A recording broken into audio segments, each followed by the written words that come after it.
आर'नाइ 5G YouTube channel नायगिरि लोगो नोंथांमोननिसिम दिनैनि गोदान भिडिअ'आव आरो फिन खेबसेबाव बरायफिनबाय।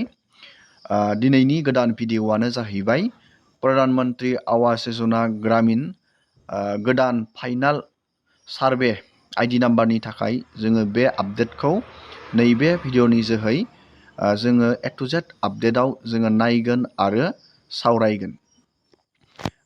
मानो होनब्ला नोंथांमोनाथ' मिथिखायो बे दा फाइनाल आइडिनि थाखाय ब्लकनि GRS फैनानै गामि गामि फाइनाल आइडिनि थाखाय दा सार्भे खालामनाय खामानिया सोलिगासिनो दं। फाइनाल सार्भे सिगाङाव जादोंमोन, सेल्फ हेल्प ग्रुपनि आइजोफोरा सिगाङाव बानायखांबाय फार्स्ट सार्भे, दा फाइनाल सार्भे खालामनाय खामानिया सोलिगासिनो दं। जोङो बेनि बागै नायगोन। जुदि नोंथाङा फाइनाल जुदि सार्भेखौ बानायजाबाय, नोंथाङा गावबा गावनि नामखौ वेटिं लिस्टआव बोरै चेक बानायगोन जोङो बेखौ नायगोन। आरो नैबे स्किमनि रां सोनायनि सिस्टेमा सोलायदों।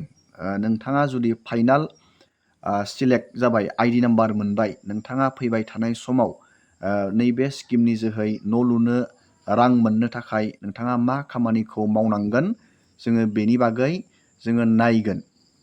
आरो गोबाङानो सोंहरबाय थादों सार्भे दा खालामबाय थानाय आइडि नाम्बारनि सार्भेनि लिस्टखौ गोबाङानो सोंहरबाय थादों।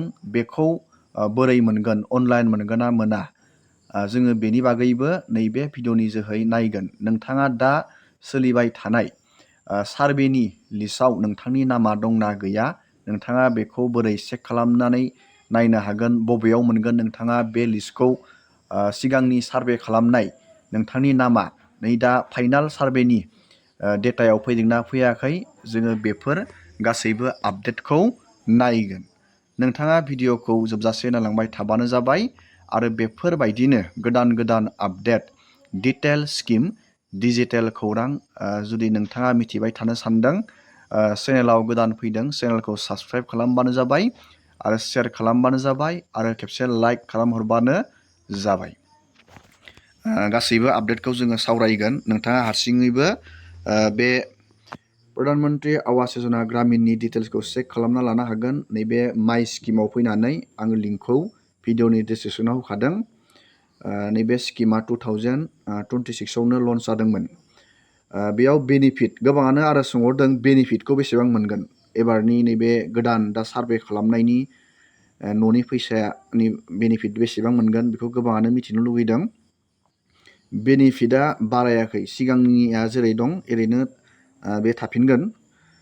जाय बिथांमोना नैबेयाव आं एसे फरायना होनि, फाइनान्सियेल एसिस्टेन्ट 1,20,000 पार इउनिट फर प्लेन एरिया। जाय बिथांमोना समान जायगायाव थायो, प्लेन एरियायाव थायो, बिथांमोना 1,20,000 बेखिनि रांखौ न' लुनो मोनथाम किस्तियाव मोननाय जायो। किस्ति हाबो बे फैसाया। आरो नैबे 1,30,000 per unit for hill areas, difficult area and IP district, Himalayan state, north eastern state and union territory and of Jammu and Kashmir. जाय बिथांमोना हाजो एरियायाव थायो, हिल्स एरियायाव थायो आरो नर्थ इस्टार्न स्टेटआव गोग्लैयो, बिथांमोना नैबे 1,30,000, जोंनिया नैबे 1,30,000 बेखिनि रांखौ न' लुनो थाखाय मोनगोन। दानिया नोंथाङा रोखा जाबाय, बेखिनि रांखौ नोंथांमोना बेंक एकाउन्टआव मोनगोन। दानिया जोङो सावरायबावगोन नोंथांनियाव मा मा डकुमेन्ट थानांगोन बे न'नि रांखौ नोंथाङा मोननो बा एप्लाइ खालामनो, मा मा डकुमेन्टखौ नोंथांनो नांगौ जागोन, जोङो बेनि आपडेटखौ जोङो एसे सावरायनि। नोंथाङा नैबे डकुमेन्टआव फैनानै नायजागोन। नोंथांनि आखायाव आधार कार्ड थाथारनांगोन। आधार कार्डआ कम्पालसरि, सेल्फ एटेस्टेड कपिबो नांगौ बेयाव। जायखिजाया नोंथांनि आखायाव आधार कार्ड थानांगोन नैबे न'नि रांखौ मोननो बा न'खौ मोननो थाखाय। आरो जब कार्ड, डिउ जब कार्ड थानांगोन। जब कार्डआ थाथारनांगोन। जब कार्ड गैयाबा खिन्थु नोंथाङा रांखौ मोननाय नङा।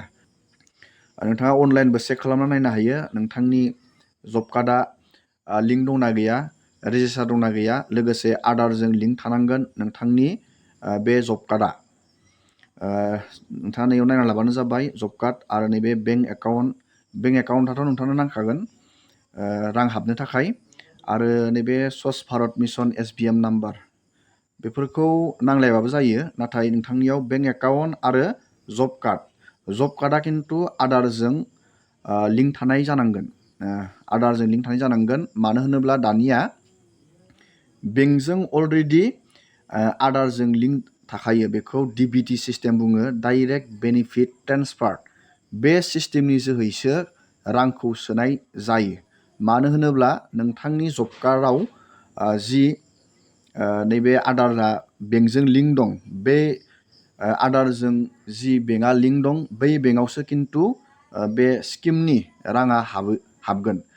खिन्थु नोंथांनि जब कार्डजों आधारआ लिंक गैयाब्ला राङा हाबनाय नङा। बेखौ नोंथाङा थिक खालामना नायबानो जाबाय, ब्लगाव थांनानै चेक खालामबानो जाबाय आधारजों जब कार्डजों लिंक दंना गैया। लोगोसे आधारजों बेंकजों नोंथाङा बे सिस्टेमखौ चेक खालामना नायबानो जाबाय। बेंकआव थांनानै नायबानो जाबाय आधारजों बेंकजों लिंक दंना गैया, आरो जब कार्डजों आधारजों लिंक दंना गैया नोंथाङा बेखौ ब्लगाव थांनानै नायबानो जाबाय। बे खामानिखौ नोंथाङा मावनानै लाबानो जाबाय। जाय बिथांमोना फाइनाल ID नाम्बारखौ नै दा सार्भे खालामनायाव मोननो हाबाय, बेयो मस्ट इम्परटेन्ट। रां मोननो नोंथाङा बे खामानिफोरखौ मावनानै लाथारबानो जाबाय। खिन्थु नोंथाङा बे खामानिखौ मावनानै लाया, नोंथाङा खिन्थु पस्तायनांगोन। दानिया जोङो मोनसे आपडेटखौ जोङो सावरायनि। बे आपडेटआनो जाहैबाय नै दा बानायबाय थानाय GRSफोरा सार्भे। बे सार्भेनि गोबाङानो आगोलाव सेल्फ हेल्प ग्रुपनि आइजोफोरा जि सार्भे बानायदोंमोन बेनि लिस्टखौ अनलाइन मोनगोन ना मोना होननानै सोंहरदों। बेखौ नोंथांमोना अनलाइन मोननाय नङा। नोंथाङा बे लिस्टखौ GRSनिफ्रायनो नोंथाङा नायनानै लानो हागोन। नोंथांनि नामा फाइनाल दा सार्भे खालामनायाव फैदोंना फैयाखै, नोंथाङा गामियाव जेब्ला GRSआ सार्भे खालामनो फैगोन, बेयाव नोंथाङा नायबानो जाबाय। नोंथाङा बेयावनो नोंथांनि नामखौ नुनो मोनगोन। आरो नोंथांनि नामा फैदोंब्ला नोंथाङा नैबे दा सोलिबाय थानाय सार्भेखौ नोंथाङा बानायथारबानो जाबाय फाइनाल ID नाम्बारनि थाखाय। दानिया नोंथाङा रोखा जाबाय। दानिया जोङो सावरायगोन नोंथाङा दा सोलिबाय थानाय फाइनाल न'नि सार्भेयाव जुदि नोंथाङा सार्भे खालामजानानै नोंथाङा ID नाम्बारखौ मोननो हाबाय, दानिया नोंथाङा गावनि नामा वेटिं लिस्टआव फैदोंना फैयाखै, नोंथाङा बेखौ बोरै चेक बानायनो आङो बेखौ नोंथांमोननो खोथाहरनि। नोंथाङा हारसिंनो अनलाइन गावनि मबाइल फनावनो नोंथांनि नामा वेटिं लिस्टआव फैदोंना फैयाखै नोंथाङा बेखौ चेक खालामनानै नायनो हागोन। लोगोसे वेटिं लिस्टआव थायोब्ला नोंथाङा प्रधान मन्त्रि आवास यजना ग्रामिननि न'खौ स्टेप बाय स्टेप मोनलांबाय थागोन।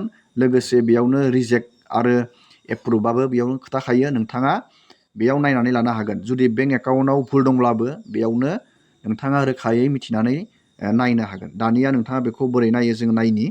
नोंथाङा दानिया बेखौ नायनो थाखाय नैबे गुगोलाव PMAY रिपर्ट बेखौ सार्च खालामबानो जाबाय। नैबे लिंकआव नोंथाङा क्लिक खालामनांगोन। आं लिंकखौ भिडिअनि गाहायाव होखादों, नोंथाङा डाइरेक्टयै थांनानै चेक खालामनो हागोन। नोंथाङा बे लिंकआव क्लिक खालामबानो जाबाय। दानिया बेबायदि बेयाव पेज खेवगोन। दानिया नोंथाङा नैबे होमाव नोंथाङा क्लिक खालामबानो जाबाय।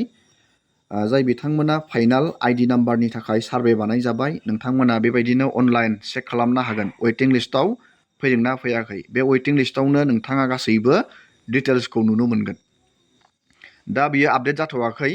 नोंथाङा बेखौ साननैसो उनाव नायबानो जाबाय। बेबायदि नोंथाङा चेक खालामनानै नायनो हागोन। आं नोंथांमोननो प्रसेसखौ खोथानि बोरै नोंथाङा नायो।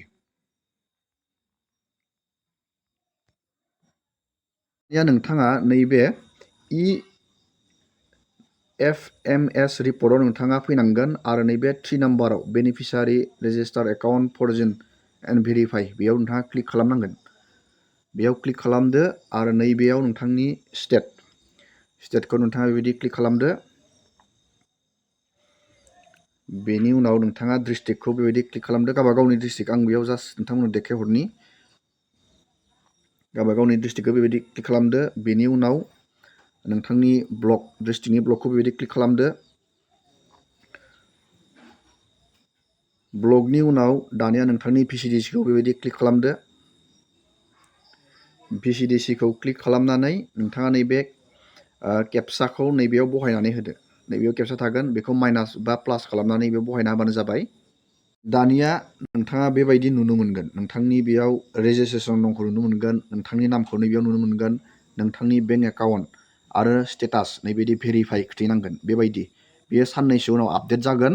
दा खिन्थु जाथ'वा, दा गोदान बेयाव नोंथाङा चेक खालामनो हागोन। आरो जुदि रिजेक्ट जादों, बेंक एकाउन्टनि थाखायनो गोबांनिया रिजेक्ट जायो, नैबेयाव रिजेक्ट नोंथाङा नुनो मोनगोन। जुदि नोंथांनिया रिजेक्ट जादों, नैबेयाव बेबायदि चेक खालामलांबाय थाबानो बेयाव नुनो मोनगोन। बेयाव रावनियाबो बेयाव रिजेक्ट गैया। बेबायदि नोंथाङा चेक खालामनानै नायबानो जाबाय। जुदि प्रब्लेम जादोंबा नोंथाङा नैबेयावनो नुनो मोनगोन। दिनैनि भिडिअखौ आङो बेखिनियावनो दोनथ'बाय। बेनि आङो गोदान आपडेट नोंथांमोननो लाबोबाय दङ। नोंथांमोना भिडिअखौ नायनानै मोजां मोनोब्ला लाइक खालामबानो जाबाय, चेनेलाव गोदानबा चेनेलखौ साबस्क्राइब खालामबानो जाबाय। एसेनोसै दिनैनि भिडिअ'।